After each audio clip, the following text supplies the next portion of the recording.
Either we pay or our kid doesn't play hockey. When one company controls ice time, club schedules, leagues, tournaments, streaming, parking, rink rentals, youth teams, families have no real choice. If Black Bear Sports Group has affected you or your rink, comment your story below. We need to share. And if you have no idea what's going on, keep watching, you need to hear this. If you spend any time in the North American youth hockey spaces, you already know the name, Black Bear Sports Group. If you don't, congratulations. Your blood pressure is probably lower than most hockey parents in the USA right now. I made a TikTok on this topic and it just blew up.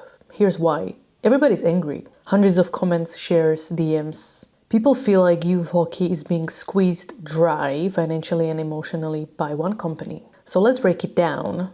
What's actually going on? Who Black Bear is, why LiveBarn keeps coming up, why streaming became a money machine, why recording your kids suddenly became complicated, and why parents are so angry. Definitely go into the comment section as well. Black Bear Sports Group was founded in 2015 with one mission: buy struggling or distressed ice rinks across the US and turn them into a profitable empire. It's the disguise of we help community, but we just want your cash. It started with few rinks, then dozens, then entire youth leagues, tournaments, and development programs. According to Fox News, they now own 42 rinks in 10 states and they keep expanding. That means they own the building, they run the leagues, they control the tournaments, they handle the streaming, and they set the fees. This is basically vertical integration for youth hockey, except instead of selling Coca-Cola, they're selling ice time to a 10-year-old. Before Black Bear launched its own streaming platform, most rinks used LiveBarn, a company that installs cameras and streams youth hockey games. Then things turned ugly. Black Bear ended their relationship with LiveBarn and launched Black Bear TV, their own streaming service. LiveBarn wasn't impressed. They filed a lawsuit accusing Black Bear Sports Group of unfair competition and using contract information to poach rinks. The court refused to dismiss the case, which means these accusations are serious enough to move forward. So what does it have to do with parents? Everything. Because when Black Bear took control of streaming, something else allegedly happened. Recent online backlash where parents said and claimed that they are not allowed to record their kids playing made Black Bear Sports Group finally comment on this on their Facebook page. They said parents are always welcome to record their own child and share the footage and keep the footage and do whatever they want with the footage. It sounds lovely. But the clubs and the rinks have contract with Black Bear. And in that contract, because if you go into the comment section, even though it's heavily deleted and filtered and censored, you will find people sharing screenshots and asking, oh, so does this Facebook statement actually overrides a legally binding contract? Because the contract says that they are not allowed to record any kind of video for commercial or personal use, and if they do, the club may be suspended. Also, there's another screenshot that shows that no participant is allowed to record any video material for personal or commercial use. So why so many people are furious about streaming fees? Here's the financial part. Black Bear TV charges between $25 to $50 per month for streaming, fees for individual games, separate registration and insurance fees around $50 for some adult and youth leagues, and that's on top of equipment, tournament fees, league fees, travel, private coaching, rink fees. So youth hockey is already one of the most expensive sports in the world. Parents feel Black Bear added a brand new revenue layer, one they can't escape because Black Bear owns the building and all the other ice rinks in close proximity. So parents in the comments describe the same thing over and over. There's no other rink nearby. We can't change clubs because Black Bear owns both rinks in our area. Either we pay or our kid doesn't play hockey. When one company controls ice time, club schedules, leagues, tournaments, streaming, parking, rink rentals, youth teams, families have no real choice. And that's the core issue, monopoly-style control over youth hockey. It's not illegal to own many rinks, but it's a problem when families feel trapped. One of the recurring comments on TikTok,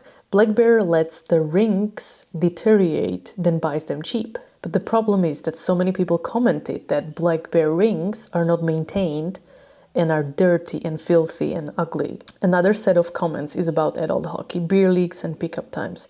Parents and players report higher rental fees, increased tournament prices, stricter rules, more hidden charges, less ice availability. I got one comment saying it costs $600 per hour to rent a Black Bear rink. It didn't say which, where. And one comment says they charge 15K for locker rooms for schools, which they used to be free. So youth hockey in the US is already expensive. It's funny that Fox News said hockey costs a couple of thousands per year. Excuse me, more like 10K and more. People don't mind paying when the experience improves, but the rinks are reportedly in horrible conditions. Black Bear Sports Group didn't destroy youth hockey, but they did create a system where thousands of families feel boxed in, priced out, and stripped of basic access. A system where watching your child play can suddenly cost $50 a month. A system where filming your kid may or may not get you in trouble, depending on the rink, month, or staff. A system where community rinks become corporate assets. You don't have to hate Black Bear. You don't have to take sides. But ignoring what parents are saying would be naive. Youth hockey is changing, and not everyone is happy with the direction. I'm gonna read you some comments. Black Bear is ruining youth hockey. Black Bear is the absolute worst thing that has ever happened to youth sports. They charge outrageous prices, make up such obsolete bullshit. You have to play in their tournaments, you have to use their rinks, you have to buy their TV. I'm the president of a club. We almost partnered with them, and God bless, I'm so glad we didn't. Figure out another way and partnered with our existing rink instead. They charge $600 an hour for ice time and won't let college teams have normal live streams. Literally played my whole childhood and young adult life. I can't afford to have my 5-year-old son play, and it breaks my heart. I would need another part-time job just to fund it. It's sad how expensive the sport got. It's outrageous. Black Bear is the worst thing to happen to youth hockey. They didn't save hockey rinks for the kids. All they see is dollar signs. Live streaming your kids' games is a safety issue, not the money issue. Yeah, sure, keep telling that yourself. Black Bear claims to have saved the rinks, but you go to any of their rinks and they are poorly maintained and completely run down. Most people would rather stay at closed than be operated by Black Bear. They just opened another one in Michigan, and the comment says, you guys are saying it's great, just wait until you experience them firsthand. Then come back and tell us how much you praise them. I guess parents not giving permission to film doesn't apply to you, does it? Black Bear is the worst for youth hockey. So that's it. Again, please share your experience in the comments and let's support each other. For more content like this and it's all about hockey, subscribe and check out the link in the descriptions and check out the links in the description.